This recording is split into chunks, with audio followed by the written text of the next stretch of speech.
will the Alabama running backs break 1,000 yards this year in receiving?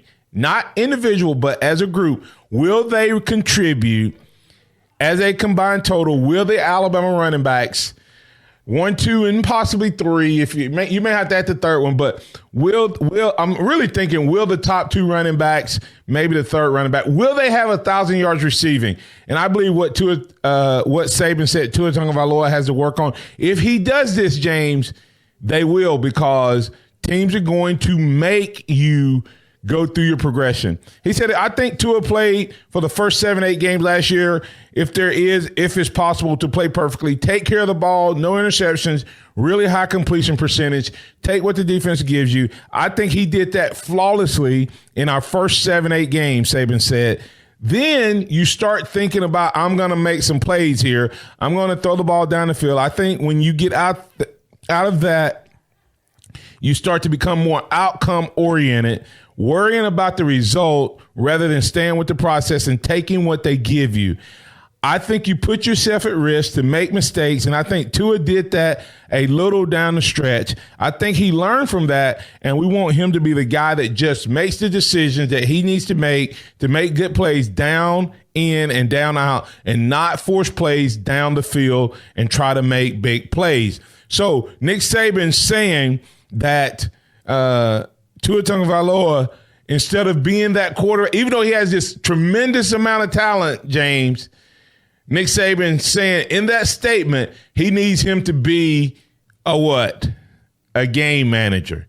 Can a game manager win the Heisman? I think with the numbers he would put up, absolutely. And if Tua Tagovailoa takes what the defense gives him, I think we're going to see our running backs, who we're giving a grade today, and we got some questions lined up for you.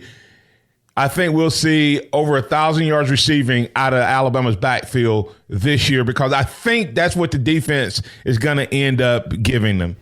Sounds like a little Back to the Future, at least whenever Nick Saban gave A.J. McCarron that spanking and then later forced him to embrace the concept of the check down. Yes. That's almost exactly what it sounds like to me with Tua. Yeah, and if Tua adds that to his arsenal with his ability to already spread it around and hit all the different receivers, if he absolutely takes that running back when it's there, Alabama's offense will become unstoppable, not just in the also rans, but against elite talent.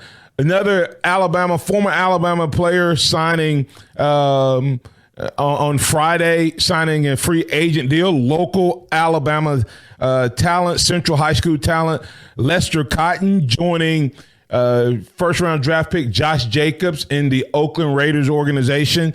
Wish Lester Cotton much success there. And I didn't mention this, but Joshua Frazier, former Alabama lineman, deciding that he's going to hang up his cleats and walk away from the game of football. But congratulations to Lester Cotton for that opportunity to continue his football career. May all go well, and may he have an opportunity to make it there.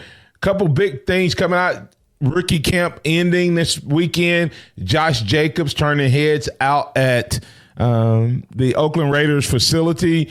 Hall of Famer Marcus Allen saying the following, James, you can't get any better than this. Excited to watch Josh Jacobs run the ball for the Raiders this season. A truly inspiring young man who has come a very long way. Well deserved. At I am Josh Jacobs. You are destined for greatness. Hashtag Raider Nation. So didn't get any better than that. And with the season-ending injury to Isaiah Crowell, the retirement of Marshawn Lynch, it's going to be – they got a couple other guys there, but I think you're going to see the bulk of the carries go between Doug Martin, a veteran who John Gruden said should be able to help mentor Josh Jacobs. And they have a couple other younger guys that are going to be fighting for time. But I think Josh Jacobs is in a perfect position, and he has 9-1 odds of being the Rookie of the Year.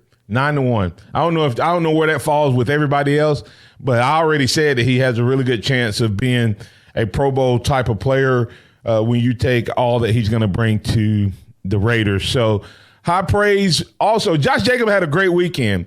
I mean, it's amazing how much love he's getting. He was also the subject of conversation, even with Kenyon Drake, who was on ESPN talking about being compared to Josh Jacobs, and Kenyon Drake saying he's honored to be in the same conversation. That's kind of interesting when you think about Drake being a multi-year veteran in the NFL. But he started off by saying he's humbled, calling Jacobs a great back, which shows he still keeps up with his former teammates. Since they were briefly teammates, Drake didn't have that. I mean, they weren't teammates. He didn't have that many specifics about his interaction. One other thing that Kenyon Drake was asked, and I thought this was interesting, they asked him about, are the practices tough at Alabama? And he said that Saban's always on point, always pushing, and always brings his A game. So it's important that the running backs bring their A game. And that's what we're talking about today is the running backs. Do you give this Alabama backfield an A+ in terms of what they bring to the table? Is this backfield potentially one of the best that Alabama has had? You have Najee Harris. You have Brian Robinson, Keelan Robinson, incoming freshman, Trey Sanders, incoming freshman. You have Jerome Ford, who has shown that he has some ability to play. And you got Chadarius Townsend, who is a wide receiver switch up into the backfield. So we're going to be talking about the running backs the remainder of the show. Let's quickly get to Gregory, and then we'll get to break here. And the rest of our conversation will be focused on getting a grade for the Alabama running backs. Good morning, Gregory, in with the Blitz. What's on your mind? Hey, good morning, Martin. I really do hope to put that in his, put that in his game, with the running backs. Mm-hmm. But it a little nervous because, last season he had an option to pass the ball off or throw it. He choose to throw it. Only somebody was catching it was you and a couple more guys, But my thing is, he go past that, he go back to that, get a quick read, and he think he got a wide receiver open, it's like he'll be second guessing himself. What you think? Well, we're talking about two different aspects of it. You're talking about the RPO game, where I think a lot of times Tua, instead of taking the 4 to 5 yards and giving the ball off to the running back, a lot of times he would pull it. And early in the season, that was working. But when we got against better talent and better defenses, those slants weren't as open, and they were disguising the reads and jumping passes and knocking them down. But if he goes back to the RPO, but the part I'm talking about is in that read progression that he talked about, Sarkisian was working with him. If he'll go back to that read progression where he goes to his first, second, third, fourth, and sometimes fifth read, he'll find that running back is a lot of times uncovered or left in a mismatch with the linebacker. And if he'll take advantage of that, you'll see Alabama just continually extend drives and also create some big plays with the running backs. Yeah, I hope so, man, because that's what everybody been worried about, you know what I'm saying? Everybody been putting it, been talking about it, this off season, about where he shot the ball, Yeah. All right, Mark, that's all I had to ask. All right, man. Roll Tide, baby. Roll Tide. Bye. All right, coming back on the other side, we will continue the conversation about the grades. Here's some questions, James, as I was thinking out loud. I just want to kind of think out loud for a second. Want our listeners, who's going to be the starter? Who's going to be the third back? Will Alabama running backs break 1,000 yards receiving? Will they have two 1,000-yard running backs? Who is the most complete running back? Will they both? Is it possible to have two SEC backs? Could Brian Robinson and Najee Harris be 1 and 2 in the SEC when it comes to making the All-SEC team? Here's an interesting. Who's going to be the change-up back? Will they use Najee and Brian the same way and have a Chadarius Townsend or a Keelan Robinson? Will Trey Sanders work his way into that? And Is it possible? Think about this. This is something I hadn't thought about, James, till last night while I was working on this. Last year, the starting running back was Damian Harris, but the highest drafted back was Josh Jacobs. Is it possible that we could go through another season where Najee Harris starts and Brian Robinson has a breakout season well enough that he could even go to the draft? That all of those conversations, you may have something else you want to talk about when it comes to the running back. We're giving the running backs a grade. We're going to give our final grade at the end as we start the fourth quarter. But we're going to be talking about all these other aspects of the running back position. You can call in 205-342-9904 and be a part of that conversation, or post your thoughts on Martin Houston Personal on Facebook. That conversation and more right here on The Blitz coming up next. All right, let's continue our conversation regarding the running game at Alabama, the running backs at Alabama. Now, we're not grading the running game, okay, which could be different. We're grading the quality of the running backs. Now, you have to take part of that into the consideration, but when we grade the offensive lineman, then we can come back and grade the running game as a whole. But for the running backs, do you feel that you have an A+ running back feel, a B, C? We don't have any D's right now, but we have about 7 people that have voted, James, that say that Alabama, they're giving the running backs a C. A C. That means average. And so I've seen some average backfields here in the past. Yeah. I don't think even this year. It may not have the numbers that we've seen, Martin, the last few years, but I definitely don't see this as a C backfield. Yeah, and before I did this segment, I had to work on myself, James, because anyone that's listened to this show knows that I kind of have a bias toward Brian Robinson. I mean, I like him, and I don't think it's because he's local. I think that adds to why I hope he does well, just because I want to see a local guy do well. As a matter of fact, I have to do this quick sidebar. Anderson, young man from White Sox, right? Tim Anderson. Tim Anderson was voted player, American League Player of the Month for April. So Tim Anderson from Hillcrest, doing well there. So give out that shout out. Like I said, I like to give those shout outs. And so that may be part of it, but that's not the only reason. The other thing is, James, the other side of it, sometimes because I look at Najee's body size and I want to make him a certain style runner, okay? I want to make Najee Harris a power runner, a guy who finishes runs. I mean, like just punishing people. And that's not his style. And I think I may have been overly critical of him potentially because, he doesn't live up to what I expect of him, and not that he's not doing well. Does that make sense? In other words, I may have been a little hard on the young man because I think he should run a certain way because he's 6'2" and some change and 225 pounds, 235 pounds. To me, he should never be going sideways at the end of a run. He should be running over people, finishing runs, getting an extra 2 to 3 yards at the end of a run. And that's not his style. So I promised myself when I was grading, I would not hold his style against him. So you're gonna have to keep me straight. So let's look at this list. Starting running backs. Right or wrong, do you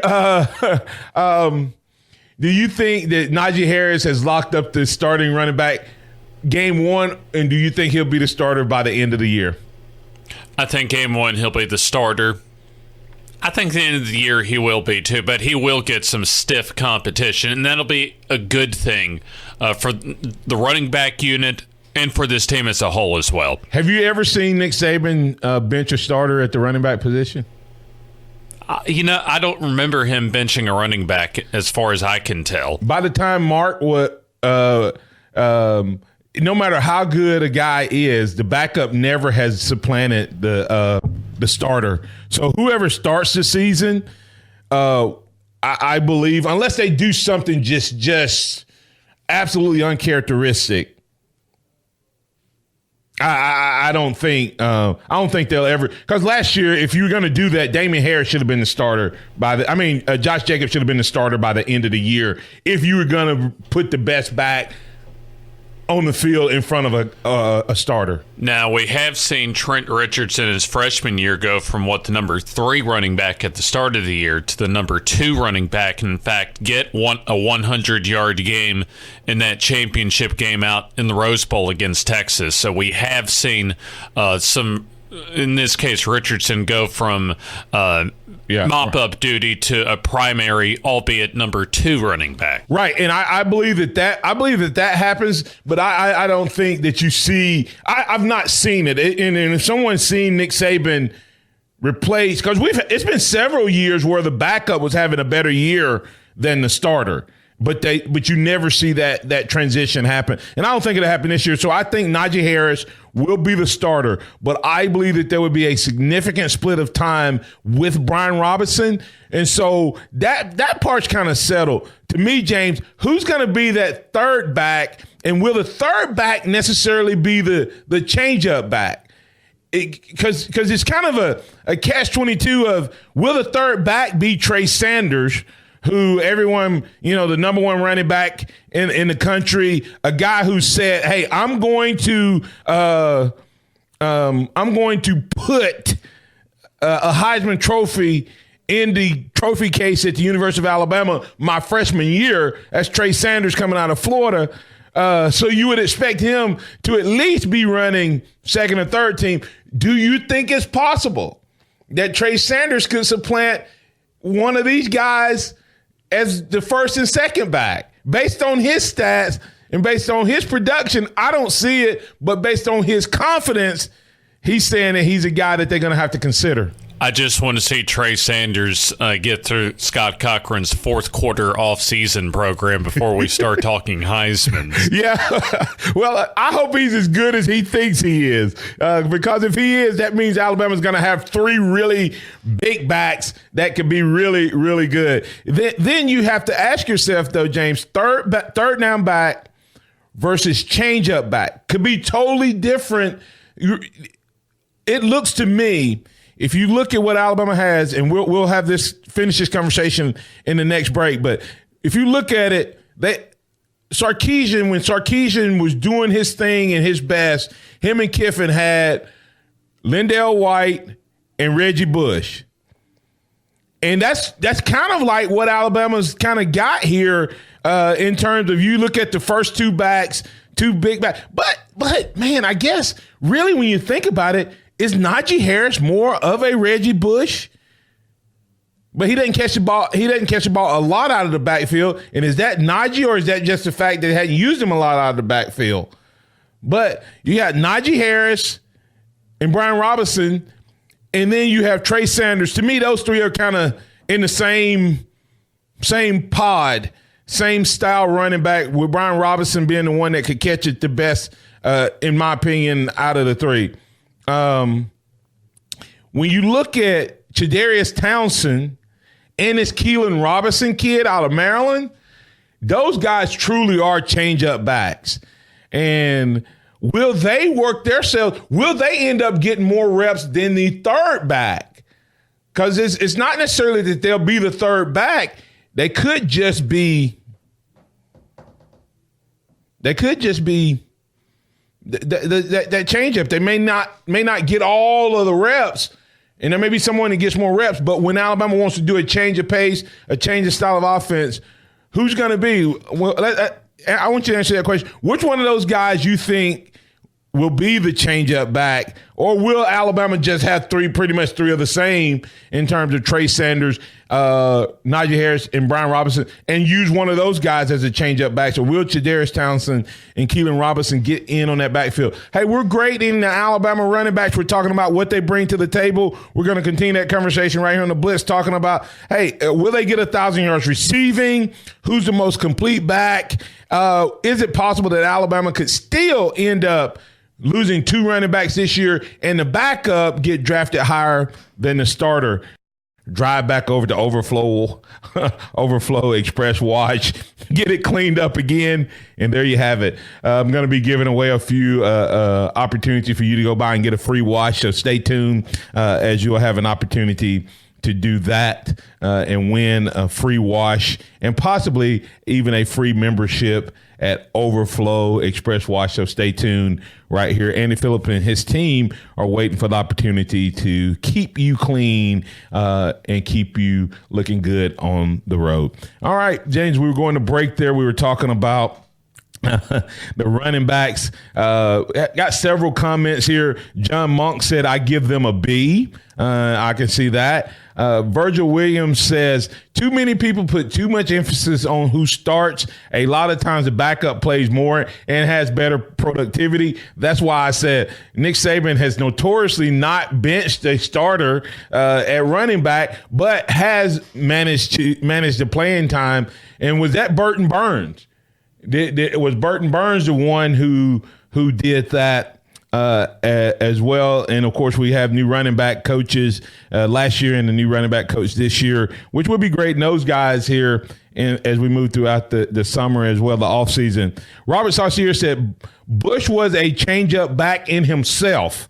He was both the number one back and the number three back. Laugh out loud. If Najee Harris is in top condition, he could be that type of guy. As we just continue to move along, you're welcome to call in and get on this conversation about grading the running backs at the University of Alabama. At the Blitz 1029, at the Blitz 1029 is where you can get your votes in. With 110 votes, we have one person coming in and giving them a D. Someone graded the Alabama running backs as a D. I would love for that person to call in or give a thought and comment about why they feel like this running back group is a D. They may be grading the running game versus the running backs themselves. 5% saying a C, 27% giving a B, and 66% giving an A. James, did you hear what I just said? We just got we got 2%. I said 2% voting this Alabama running back group a D. So maybe someone's trying to poke you in the back with a stick. But maybe they're looking. Maybe they didn't hear when I said let's grade the running backs and their ability and their talent, not the running game yet, because it's not. I think this team and this running back group is going to have as much impact in the passing game, James, almost to the point where they're going to use that little short passing game as an extension of the running game. Just be thankful, Martin, whomever gave the running backs a D wasn't grading you circa 1991 or 1992. Well, I would have been an F, I promise you. If this group of talented running backs is a D, not just an F, James, I'd be in the 30s maybe. But on the scout team. That's right. So, but anyway, we're going to continue that conversation. Got a couple questions for you, and Tom's getting ready. Hold on, Tom. We're going to get you in. Couple questions. Who's going to be the third back? James, who do you think is going to be the third back? And will the third back be the change-up back? Or will it be like Reggie Bush? I love it. Robert Saucier said Reggie Bush was both the first team back and the third team back, meaning that he was definitely a change of pace, but he would run it up inside as well as he won the Heisman, ultimately having it taken away from him for violations. But on the field, he was a special back in college. I do think that third running back will be a change of pace back, and I kind of think Trey Sanders will fill that role as a third running back, because I think just the talent that he has, I don't think you keep somebody like that off the field for very long.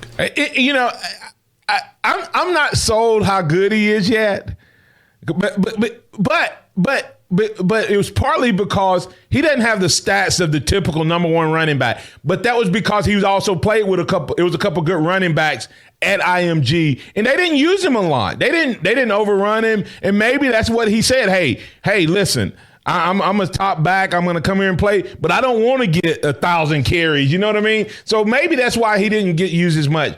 I'm not sold at how good his hands are and how much he blocks. A change of pace back, James, can get in a couple different ways. They can be the third down back, meaning that they can catch the ball out of the backfield. But you know what they also have to do if they're going to be the third down back? They have to be able to block. And I'm not sure Trey is ready for that role. And then I'm not sure Brian Robinson won't be the third down back, but he won't be necessarily the change of pace back. Jadarius Townsend showed a lot in that spring game. And so he may be the guy that they use when they want to use the back out of the backfield or a change of pace. Also, God, you forget about Jerome Ford and then Keelan Robinson. Man, I'm glad I'm not the one having to make that choice and that decision. When we get through talking with Tom, we're going to come back, James, and I want you to be thinking about this.